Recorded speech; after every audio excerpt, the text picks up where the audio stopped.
तब एक मूल में चीजें आनी चाहिए कि कहां गड़बड़ी हुई और कहां चीजें चली। तब अगर भारत एक दूसरी दृष्टि से देखे दुनिया को तो समाधान बहुत आसान लगेगा। चूंकि भारत पूरी दुनिया पे यूरोप का राज्य रहा, तो चाहे लैटिन अमेरिका हो, अफ्रीका हो और इंडिया, व्यवस्थाएं बिगड़ी। चाइना, इसको दूसरी तरह से देखो आप। अगर भारत ने इंग्लैंड पे राज किया होता 200 वर्ष, तो क्या करते? आप क्या करते? जाहिर है पहले उनको फिजिकली कंट्रोल करते, फिर उनके जो मीटिंग पॉइंट्स हैं उन पर चेक्स एंड बैलेंसेस लगाते।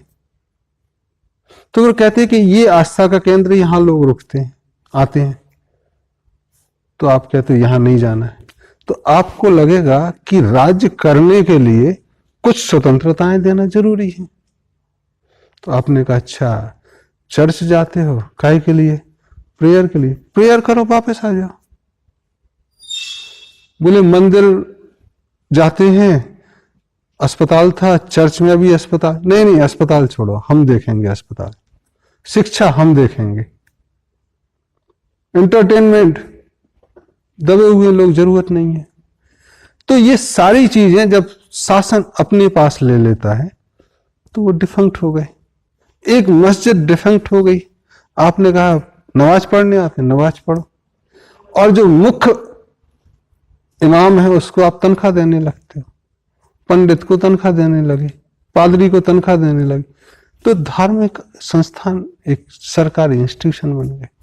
तब समाज को आपने तोड़ दिया। अब तोड़ा तो सिर्फ दूसरे का ही नहीं तोड़ा, आपके अपने यहां भी चीजें खराब हुई। तब उन्होंने कहा कि कैसे चलेगा? तो एक वेलफेयर स्टेट का कॉन्सेप्ट आया कि सब चीजें सरकार करेगी, जनता से पैसा लो, सब करेंगे हम।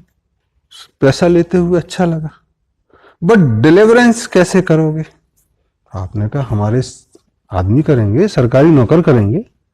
सरकारी नौकर 8 घंटे के। समाज का काम आपने ले लिया, समाज का पैसा ले लिया, रिटर्न देना है तो पानी इधर तक आएगा और फिर वापस जाएगा, तो बीच को गीला करेगी। करप्शन बढ़ा। और वो स्टेट वेलफेयर होने के बाद भी कुछ देश तो इतने कंगले हो गए कि यूरोपियन इकोनॉमी ने सोचा कि उनको बाहर कर दें।